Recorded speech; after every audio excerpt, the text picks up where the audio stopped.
Hello, everybody. I actually, give me a second here. We'll cut that little piece out.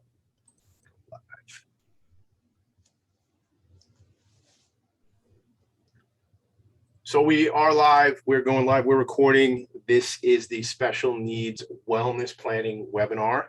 My name is Tommy DeMisa. I'm going to share my screen before we get started here. Okay. This is a conversation with three professionals. I'll be introducing our panelists in a second or two here. But my name is Tommy DeMisa. I call myself the Nonprofit Sector Connector. I'm the host of two weekly radio shows. One is Philanthropy in Focus, where we highlight the work and amplify the message for nonprofit organizations. And the second show is called the Professionals and Animal Lovers Show, where we connect with people doing advocacy work in the animal space. I'm also the Director of Strategic Alliances for the Vanguard Insurance Agency and an all-around enthusiast about nonprofits and philanthropy. And I spend many of my hours each week in this space. So these are our three panelists and a picture of me as well. But that's Dr. Victoria Grinman, Jamie Lewis, and Jeff Embry. And I will stop the screen share right now for a second and just kind of introduce you to our three panelists so you understand who these folks are and why they're so qualified to speak about the subject matter that we're going to be addressing today. I did this in alphabetical order because I thought that would be the fair way to do this and how I'm going to be introducing everybody today. So if anybody wants to know how I did it, that's how I did it. So Jamie Lewis Esquire is a partner with a law firm of Hollis, Laidlaw, and Simon. Jamie Lewis began her legal career practicing corporate law at the Wall Street firm of Cadwalader, Wickersham, and Taft, and securities law at Norton Rose Fulbright in London. In 2017, she established her own law firm here on Long Island, and she's a University of Maryland School of Law graduate, holds her Master's of Laws in Taxation from New York University School of Law, and she's a member of the New York State Bar Association's Trust and Estates and Elder Law sections and the Nassau County Bar Association Surrogates, Court, Estates, and Trust Committee.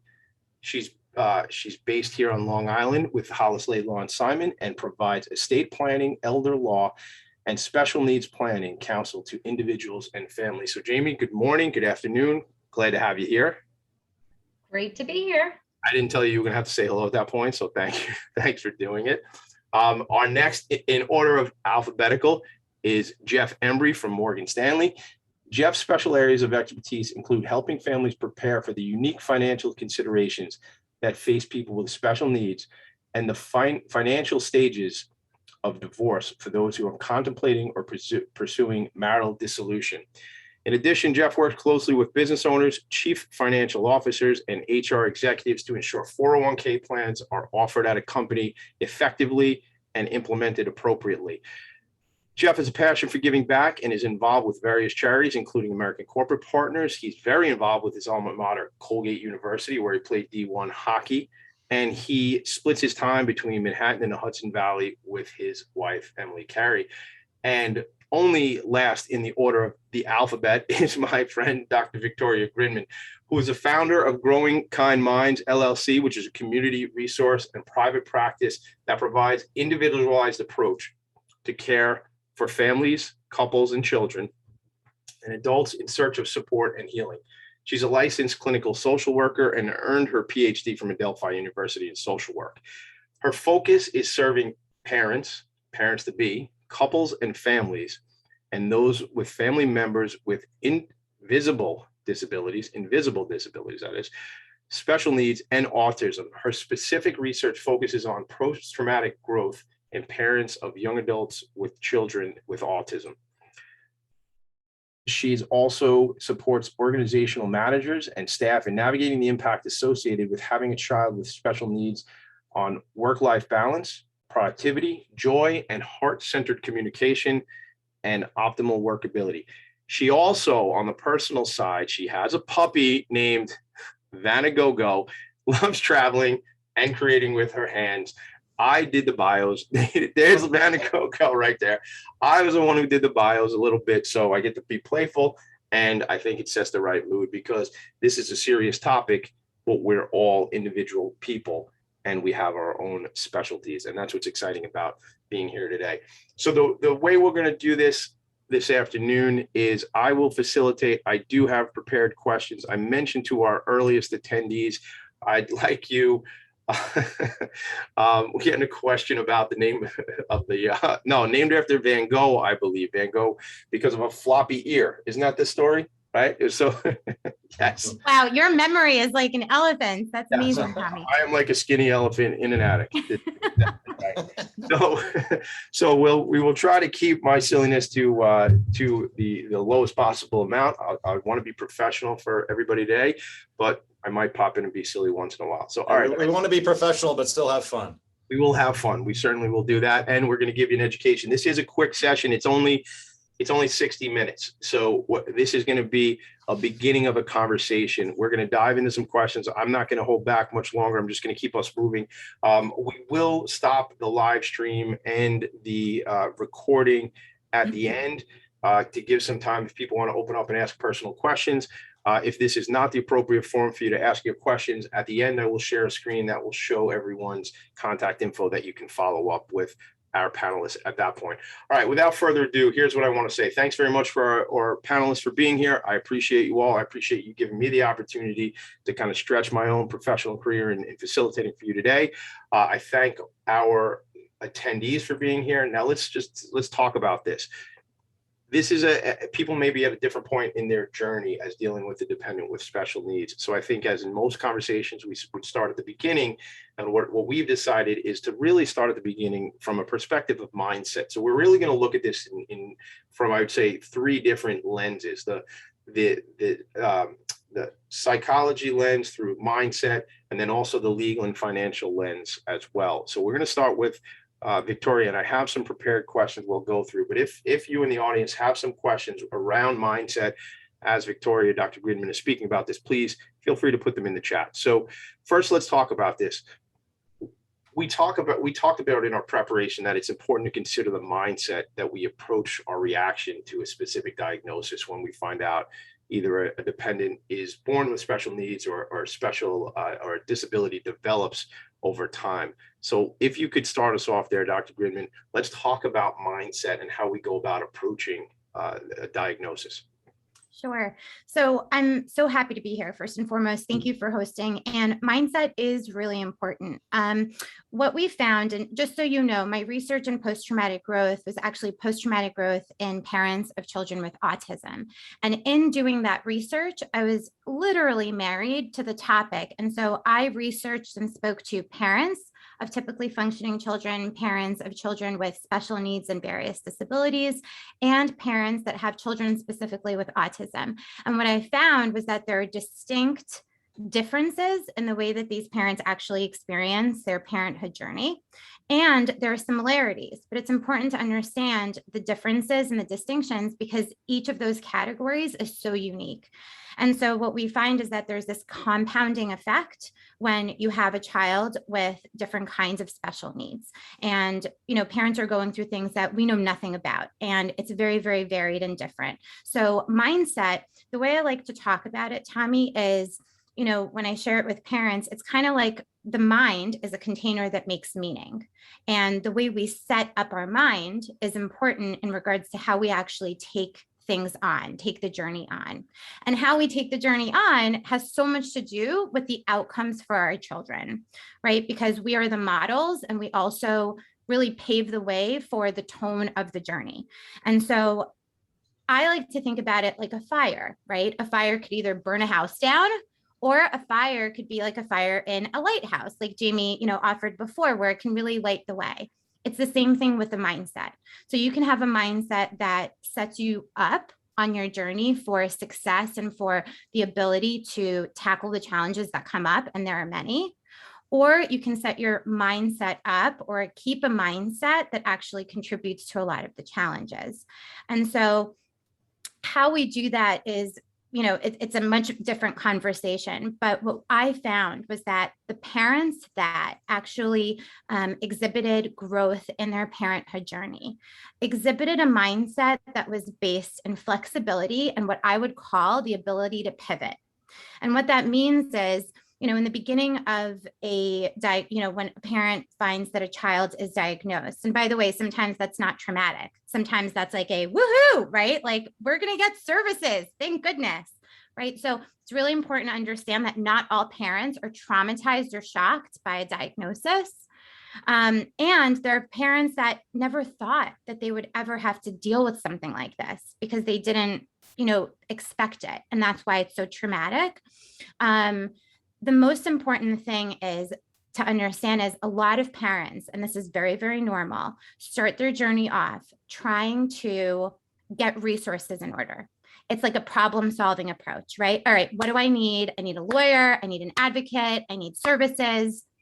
And after a while, they notice that once services are set up, or what you think is set up, all of a sudden other wrenches get thrown into the mix. And this problem solving approach of getting services and doing is often not enough. The other piece of the pie is being able to pivot and be able to be flexible inside of what life throws you. And that really means struggling with what it means to have a child with a certain diagnosis, what it means for your family, what it means for your marriage, what it means for your partnership, what it means for the future. And so mindset in terms of being able to be flexible, and some of us know this with the growth mindset work, right, is of utmost importance.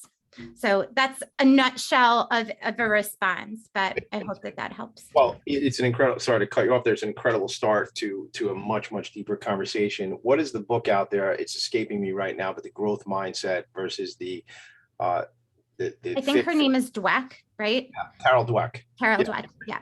To check that out, growth mindset. I might be butchering the title right now, but just Google Dweck and mindset and you'll find that out. So, it's funny because anywhere I go, I'm always learning, and, raising my own 4 children, I realize a lot about myself and my own mindset and how I react, and how different reactions would probably garner a much more favorable response. And I'm always constantly working on it, I think, as all of us are. What happens in the sense that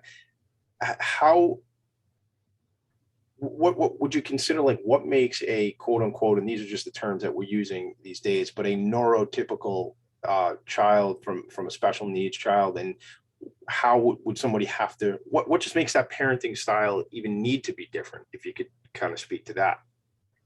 Yeah. I think that every child, depending on, and it's hard to speak to any one specific diagnosis, because there are so many different kinds of, differences in abilities, as I'd like to say. But I think it's about understanding that there are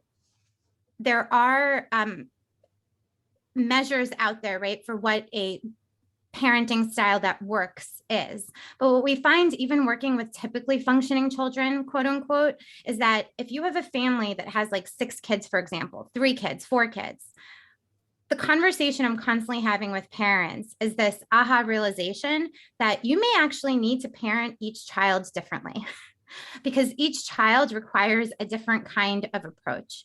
Aside from disability, inability, advanced, whatever, these are different people. I had a friend who said to me a long time ago, Tommy D, they're just small people.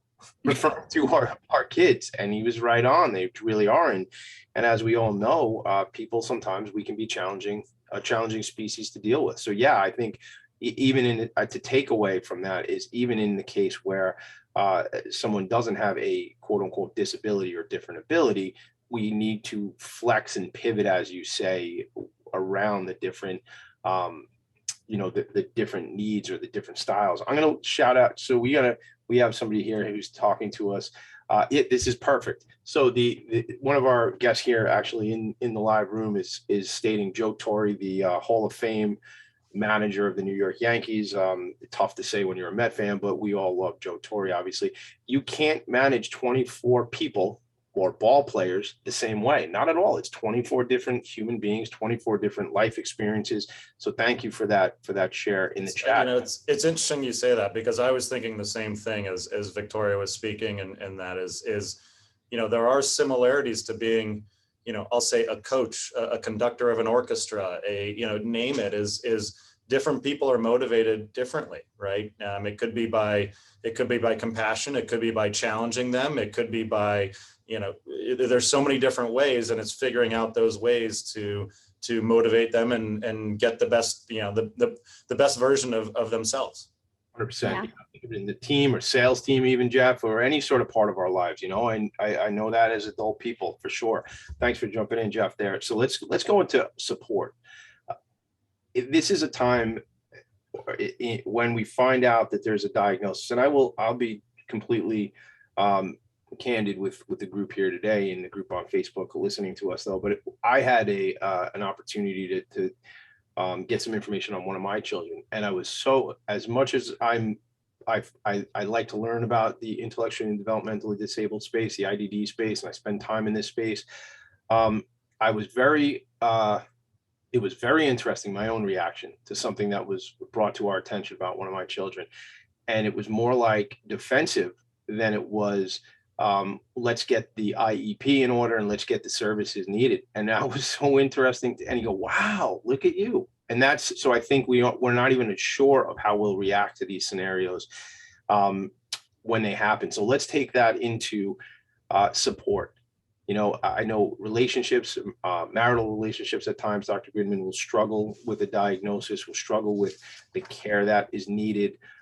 Sometimes, unfortunately, as far as dissolving the relationship. So can you talk about how, either from a perspective of how spouses can support each other, or even to the point of outside support, advocates and things like that? Sure, absolutely. Just to piggyback off of the last conversation, just so you know, in my research, we found that parents of children with autism, I coined a completely different parenting style that they have. And so when you look at different parents and that have children of different diagnoses, and you really, really do that research, you can find that they cope differently. And so that was an interesting finding. In terms of support, this is such an important topic because so many, and this is one of my missions, is to help parents of children with autism and various special needs stay together if they want to. Because what happens is when you have a child with special needs, it's both people that have different expectations, values, how they grew up, the messages that they received. Most people, when they get married, they don't have conversations about, hey, if we have a child with special needs, how are we going to do this? What do you think about this? Right. So now you have this person you think, and you don't really know these things. And so the support, one of the biggest tips I will say to parents is, look, you have one parent sometimes that is on their growth journey. They're doing it. They're positive about their kid. They're advocating for their kid. They love their kid. They don't want anyone to say anything negative about their kid. And then you have another parent who loves their child and is struggling so much with the scaffolding crashing down on them, this expectation that's completely shattered of what they thought they would have, for a child. And so I tell parents, utilize, understand where you're both at and respect it, and utilize one another's strengths to leverage your limitation, because every perspective has a limitation to it. And so understand your strength, understand your limitation, and see where your partner can fill in for you, and use one another as teammates rather than, creating a challenge for yourself and saying something like, oh, I can't believe he's still not over it. Or I can't believe she's still nagging about, instead thinking about, okay, what can my partner provide as a perspective that I can use? Yeah, just incredible stuff. And I'm sure, like a lot of others in the room, it brings up so much personal stuff because we see these challenges. But if we can find ways to, accentuate each other's strengths as you're talking about it, I think it's great. What happens though, because as I was seeing you talk about it, it's almost like siloed. And there are parts of the relationship maybe that don't, the marital relationship, that one is over here and one is over there. So outside resources that you might be talking about, like educational resources, something to read, something to listen to. Please share some of that you might have. Sure. So one of my dreams and hopes, and hopefully somebody can help me with this, I've been talking about it forever, is we found that parents usually share I wish that I had someone to talk to that has already been through the journey that I'm going through to tell me that it's okay, that it's going to be okay. It may not turn out the way that I think it should, but at the end, it's still all going to be okay. And so what we found is that veteran parents who have children that are much older, to find someone that can be a mentor to you, to touch base with once in a while, someone who's had an experience that they can lend. And we find that a lot of those parents want to do that because they are really fired up about, their journey and their growth that they've had. Also, it takes a village, as we say. And so seeking out support, not just stopping at the school level, because there are school personnel that are really supportive, but also seeking support from an advocate. There are some advocates you pay for, and I need to say there are some advocates that you can get for free, and I can give those resources, Tommy, and you can share them. But finding an advocate that understands the system and understands, what's going on, that can give you those resources where you live, because each state has different provisions. That's what I'll say for now. Yeah, so great. I mean, success leaves clues. We hear these things, maybe they're cliche, but they're real, right? Someone's walked down that path and successfully navigated something, whatever it is in life, but certainly a challenge as we're talking about now. Let's, one other quick question, and I'll also send it out if anybody has any questions they want to give me here in the chat, in the Zoom room, but specifically autism. And again, even autism, it's a spectrum, and I'm not clinical, and I'm not going to say that I understand this completely. But if you could speak to that, parenting a child with autism, some of the challenges that go into that, from a lens of mindset, from the lens of just your work, what more, can you share around that? Sure. So like you said, autism as we know it is like a rainbow. So you can have 20 parents in a room that all have a child the same age with the same diagnosis and all feel like they're alone, because the experience of parenting, which is the experience of using strategies and parenting skills, and parenthood, which is your parenthood experience of what it's like to be a parent, are completely different depending on the kid that you have. And so the challenges, especially with autism, it could be very dark. I think the road, and a lot of people have described it as dark, because you don't always know what's ahead of you. You can be so prepared up to a certain point, and then you have to pivot. And then, some parents might have, Tommy, issues much, much younger, when their child is much younger. And some parents might have a great first 5 or 6 years with some language delays, and then boom, there's a behavioral regression, and they're completely traumatized by it because they never thought that, they don't know how to deal with it. Now their child is bigger, right? So the challenges are compounding. And the last thing I'll say about that is it's a compounding nature, in that you have the challenges of parenting in general. You have the challenges of parenting a child with differences and special needs. And you have the challenges of parenting a child specifically with autism. And so that's why we call it a compounding experience that is very, very challenging. So thank you for all this. This is incredible information. And what I feel compelled to say this, and rather I'll pose it as a question though. This is certainly a challenging experience, as you've addressed here. How do you work with your clients when you're working with families that they can be compassionate for themselves and find that whether it be mindfulness or yoga or working out, or like what sort of tools? Because as you discussed there, this is not something a couple or an individual parent, for that matter, has planned for, and it is sort of thrust upon us. And I know, in an experience with family illnesses and things like that, you weren't really ready for this, whether be disability or an illness for that matter.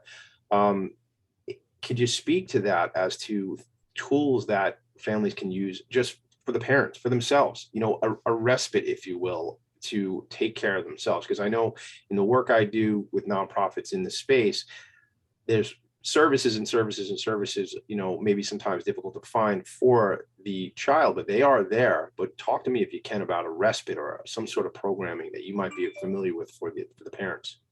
Sure. So instead of going into programming, what I will share is, because I'm a post-traumatic growth expert, and this is my lens that I look through everything with, I will say that parenting a child with autism or other special needs is hard, but it's also extremely interesting. It teaches you things. It's a growth experience. It's beautiful. These children and individuals are amazing. And so one of the things that I'll say in terms of a respite is a respite for your mind is to really get into a gratitude practice. And I teach people how to notice the good things that are happening in their day. What are the wins that are happening with your child? What are the wins that are happening with your family or in your dynamic with your partner or the partnership that you have in your environment or community? And so I'll say that teaching people how to notice the good is actually part of the growth that happens or can happen on the journey. Notice the good. Take that one away, ladies and gentlemen. Notice the good and celebrate the wins. I know I'm facilitating, but I'm also learning. So I got to take when I get the opportunity to take away a good one. Dr. Grinman, you're with us for the remaining part of our session today. I'm going to move the conversation in a bit of a different direction, but please, as things are relevant to you, don't hesitate to jump right back into the conversation as we keep moving, okay? I will. Thank you so much. Awesome. So listen, we've gone through mindset. We've discussed the psychological approach to this new diagnosis, and not just the diagnosis really, but the journey that a family is going to go through. We felt when Dr. Grinman and Jamie and Jeff brought this idea to me, they had already felt and came up with the idea that the three of them together, this triumvirate, really made a lot of sense. So let's move into the financial and legal aspects. I'd like to have Jamie and Jeff maybe talk about some of the basic tools at hand.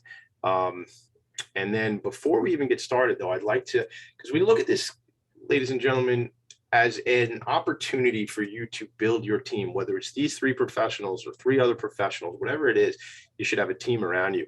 So Jamie, Jeff, and then also Victoria, if you have further information on this as well, aside from professionals like yourself, who might be missing from this conversation? If I was building my quote unquote dream team for my family, who is there someone, a profession or two that might be missing from the, financial advisory from Jeff and legal on Jamie's side, and obviously Dr. Grinman with her work on the psychology side. Do you guys see that there might be someone that is missing here? Jamie, why don't you jump in and then I'll add to it. Sure. I mean, my thoughts on this are really an additional added benefit to the team is an advocate in the educational area if your child is a minor. If your child is older, a care manager may also still be a useful tool because you're not a doctor and you don't always foresee what's happening down the road or where things might lead. So I think that both of those, while we can be advocates for our children, sometimes we do need people to be advocates for us as well and to help us learn in a new space how to advocate appropriately and effectively. Thank you, Jamie. Yeah, Jeff, take it away. Yeah, I'll add, and I think, the things that Victoria had to say were fantastic. And I think, without the mindset, I think the legal or financial aren't something that most or many people are going to be able or ready to address, right? And so one of the things I think of in the context of this conversation is, some of the people on this discussion may have all these pieces in place. Some people might have some people might not have any. And each one of those situations is okay, right? It's that you're here to have this discussion alongside of us, right? That's our real point, is that we're here. We want to be alongside of you. But I also, found myself thinking as we were discussing, thinking about the word planning, right? And I think the word planning means a lot of different things to a lot of different people. In my world, planning has a very long-term connotation to it. But oftentimes in the special needs world, planning means thinking about tomorrow, right? And making sure that things are in order for tomorrow. And so I think there's a combination between those two things that become very important, and having the right people to help you think through and think about those things, but also understanding your time frame, right? And all the things that you're juggling on behalf of your family, and not only on behalf of your special needs child or family member, but also if they have siblings, right? And how do you balance the needs of those siblings and the relationship between them? So I know I wandered a little bit there and didn't necessarily answer your question, but it was just something that was important on my mind as we're thinking through this or discussing through this. As far as another professional, in my opinion, the first thing that comes to mind for me is an accountant or CPA with specific knowledge and expertise as it pertains to special needs, and specifically, oftentimes what goes along with that is increased healthcare costs. Right. And there are a lot of things that need to be known and families can benefit from a tax perspective if they have the right professional to see all those things and take advantage. I mean, take advantage in the most positive sense of the term, not negative sense of the term. Utilize. Utilize. Yeah, there you go. Utilize is better. Perfect. Good job. Thank you for those answers. And yeah, CPA right on. Certainly, again, specialization. We have specialists on this conversation with us today. I'm big on having specialists around me because it makes it easier to make introductions for them. But I also understand where they fit into the solution. And then so let's jump right into some real kind of fundamentals, if we could. What legal documents should I put in place to protect the minor child with special needs? This could be Jamie, this could be Jeff. I'm going to leave that one to the lawyer. I was going to say, I'm happy to let Jeff answer that. So basically, the planning documents that a family with a special needs minor really needs to be thinking about are not different than the ones that a family without somebody with special needs to be considering, but the import is different. The weight of what happens if you don't have them is more important because it can really be significantly damaging. So basically, as the guardian parent, the person who's taking care of somebody with special needs, you want to make sure, if they're a minor, that you have in place for yourself your power of attorney and standby guardianship, as well as guardianship in your will. Now, let me just break those down super quickly. Power of attorney, you want to make sure that's in place because you need to know that if something happens to you, somebody else has access to the finances that are being used to support your children.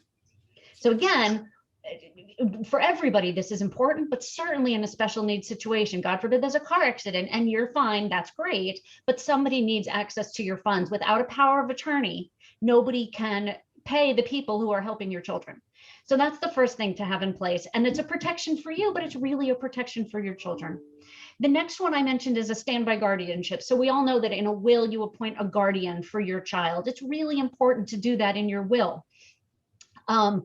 But like in the conversation that the example I was just giving, you might not die, which is great. We're all really excited about that. But New York does, for those people who are in New York does allow for what's called a standby guardianship designation, because nobody looks at your will where you've done a beautiful guardianship designation if you're still alive. So you're in the hospital, somebody's doing, accessing your funds for your kids under your power of attorney. You need a standby guardianship designation in place so that somebody has authority to make decisions about your children. Now, what you need to make sure is that the person who you've given this authority to understands the situation in your family. And this can be done with things like letters of intent or simply sitting down and bringing them in to the process, to the whole picture. But you want to make sure those conversations are had in advance. So during any kind of trauma, God forbid, the family can focus on the emotions and the trauma, not on the legalese pieces of it. So those are the main things. And you can just Google standby guardianship. They show you what they are. They're relatively simple to put together. And those are the main ones that in place if you have a minor that you're caring for. It becomes a little different once you're talking about somebody who's older, which I can hold off on or I can mention briefly. You know what? While we're here and it's a question we have in the chat, let's go there right now. Let's think if it's an older teen or then somebody who is not a minor at all and an adult child for that matter. I have a lot of stuff popping up here in the chat, which is awesome, which is exactly what we all wanted to have happen today. So let's talk about that, Jamie, and then I'll continue to pepper into questions. So once somebody turns 18, under the law, they can make decisions by themselves, which for people who are not really very functional, it can be an easy call where you say, okay, they're going to need a guardian for the remainder of their life.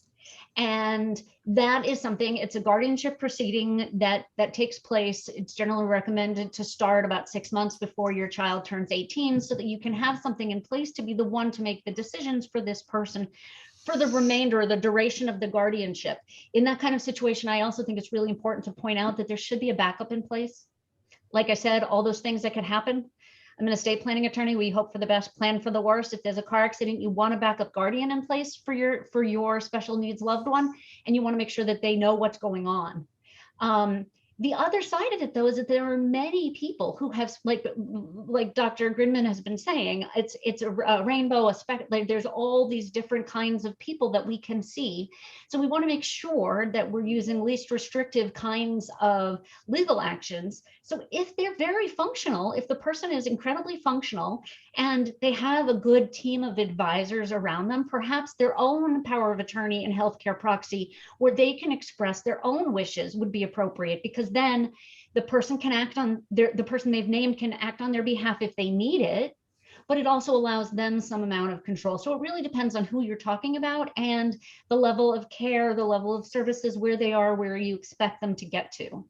And that's really something I think best determined among the team together, and with the person that's being, with the person with special needs, to the extent that they can participate. Thank you. And I just a quick commentary for those here, either watching us on Facebook, watching this in the future sometime, or here in the room with us. We're going to give you some baseline fundamentals today, as we've been doing, but for more in-depth conversations, you can either connect with one of the folks here or somebody in their profession that specializes in this, because this is deep stuff. So what's coming to me right now is, when's the best time to plant a tree? 20 years ago, they say, right? You know what the second best time to plant the tree is? Right now. Right this second. The one thing I want to add to that, Tommy, that really follows up on that, is that there are some programs that require diagnosis prior to certain ages that can impact what you have access to. So if we're talking about, there are certain things that happen when you reach age of majority, but there's also certain things that happen sort of along the way between different age groups after that can affect accessibility to benefits. So you really want to be talking this through yesterday. Well, without a time machine, I guess sometimes I want to make it that some people might not have made the plans they need to make, and that there's still opportunities. Absolutely. There's always opportunities. So that's good, because if somebody hasn't made those plans for whatever reason ahead of time and throughout, and again, disability does happen later in life. I had a friend of mine on my radio show, John Kemp from the Biscardi School, was on my show, and I think it's 95% of disability happens is not, you're not born with the disability. So it kind of askew from what we're talking about, but it's certainly there. Let's move on to Jeff. I think this is really where your specialty, and obviously Jamie and you, as I see it, is going to be tandem, as I say. But so SSI, SSDI, Medicare, Medicaid, this kind of alphabet soup of, again, I wasn't prepared for the diagnosis. I wasn't prepared to make all these plans, and now I have to address these things. And I'm not a financial advisor. I'm not a special needs attorney. What do I do here? Where do I start? Where does that conversation even go? And then maybe we can roll that into setting up ABLE accounts as appropriate and things of that nature. Yeah, absolutely. There are a lot of acronyms, right? And right, so there is SSI, there is SSDI. Some of them are means tested, some of them are not means tested, right?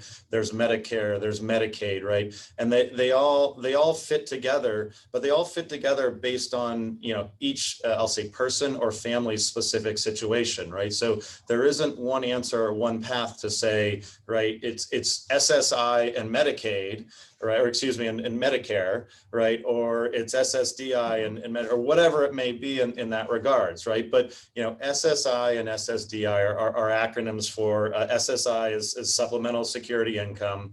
SSDI is Social Security Disability Insurance, right? Both of these are public benefits that are available to the person with special needs to help them for things that they aren't going to be able to provide for themselves. And this dovetails into what Jamie does, right? Which is set up, special needs trusts right? Whether or not they're first person or third person or third party special needs trusts, and we can get into the intricacies of the differences between those. But what those trusts do, regardless of which type they are, is protect against that person with special needs losing access to public benefits. Right? Many people on this call might be aware, right? But that person with special needs can't have more than $2,000 to their name individually without starting to lose public benefits, right? It's a very, very small amount, and it's an amount that has not changed in many, many years, right? It just, there is an incentive, I guess, to change it or for someone to look at it, right? So there are ways to appropriately plan for that situation for families, right? What I do from a financial planning perspective, right, as Victoria was talking about, I don't know the right percentage to say, if it's 70%, 80%, right? There's a certain percentage of what I do for families with a member with special needs is essentially exactly the same as what I do for a family who doesn't have a member with special needs. It's that other 20 to 30, pick the percentage, right, that does makes a big difference, or just knowing the red flags, right? Making sure that they are getting the right advice. I had a conversation a few weeks ago with someone who just had a major settlement 7 years after his son was born with the hospital. And it was clear to me that he was not getting, wasn't getting what I thought was right, but I'll say the best legal advice on how to plan for the money in that settlement, right? So I knew that red flag, and I knew the right person to get him to, right, to be more to be better planned on behalf of his son. Now, there are other things. You brought up ABLE, right? And ABLE's another acronym, right? We won't go into, it's I'm trying to even remember. I can't remember all of them myself. It's achieving a better life experience, right? I wrote it down. Yeah, exactly.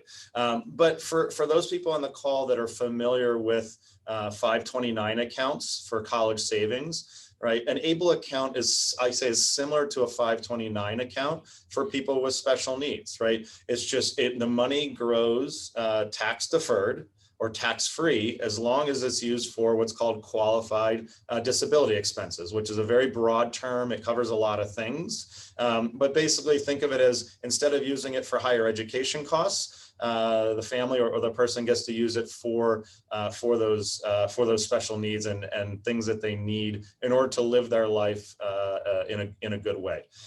In that regards, there's other things, and I think from a planning perspective too, there's three ways to think about financial planning in this situation. It's the couple or the parents need to think about their own financial planning. If they're not thinking about their own financial planning, no matter how much they're doing on behalf of their son or daughter with special needs, they're doing that child a disservice. They need to think about the financial planning on behalf of any children they have without special needs. And they need to think about the financial planning on behalf of the child with special needs. And there are different considerations. Oftentimes, life insurance is a consideration. Oftentimes, for family protection purposes, permanent life insurance isn't the right solution or isn't needed. But with a child with special needs, and in order to fund a special needs trust, that's a different consideration. So these things all fit together. I think of families almost, if you think about back when we were in maybe middle school or early high school math, and we used to all have word problems. Some of us probably like them more than others. Every family and every situation is like a word problem, and it's through discussion and through sharing that each one of us as professionals are able to ascertain facts that we can then bring our best advice and bring solutions to the family on behalf of their specific situation.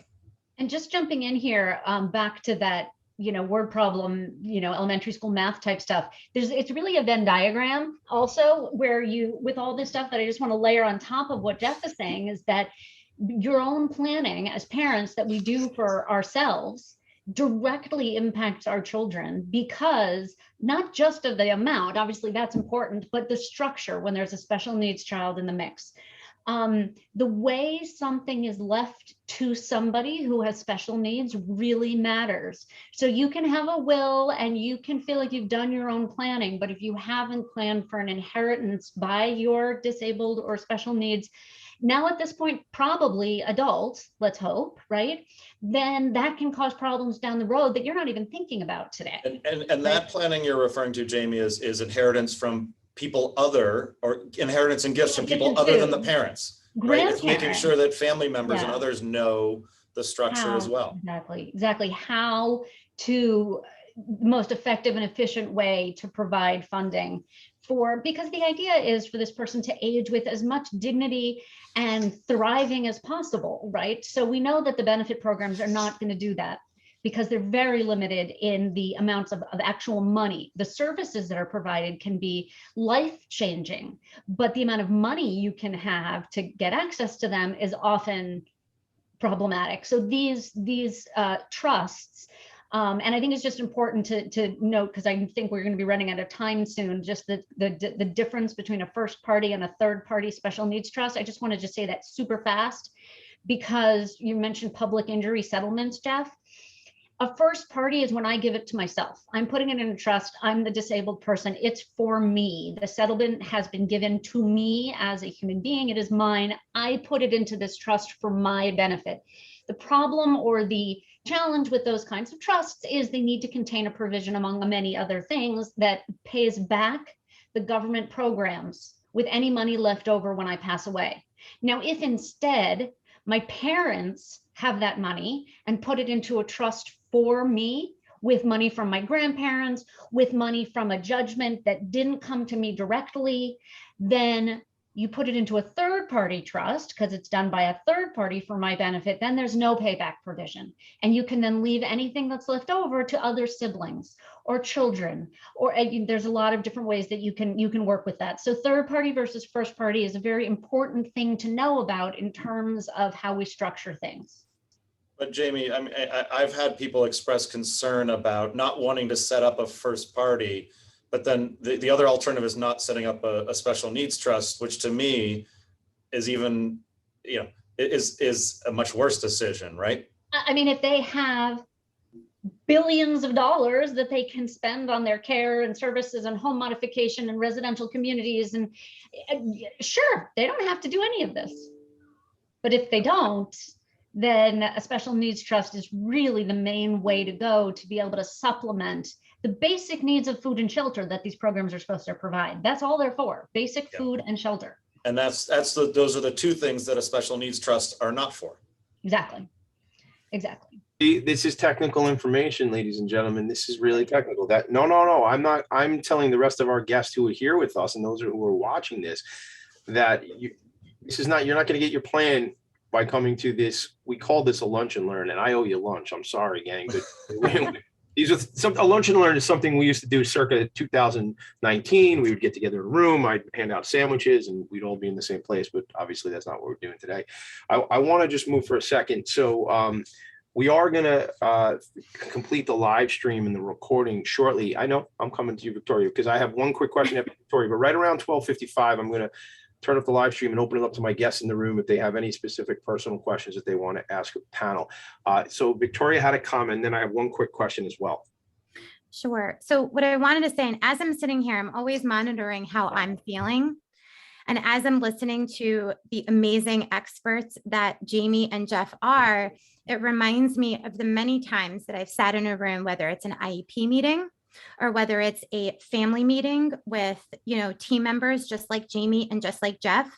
And I can just think about the invisible parent that's sitting next to me going with all this information. And as important as this information is, it's also important to know, and this is for the families that are watching, that it's important to have not just a CPA, not just a lawyer, but people who have an understanding of just how challenging these kinds of conversations can be. And it's good to have teams, team meetings where all the people on your team can get together once a month, maybe on a Zoom or a call or for lunch, where we can have these kinds of conversations and someone can jump in and say, okay, how's everyone doing? Is this digestible, right? Because we can kind of get into these back and forths and not really check in if you're not working with a team that is right for your family.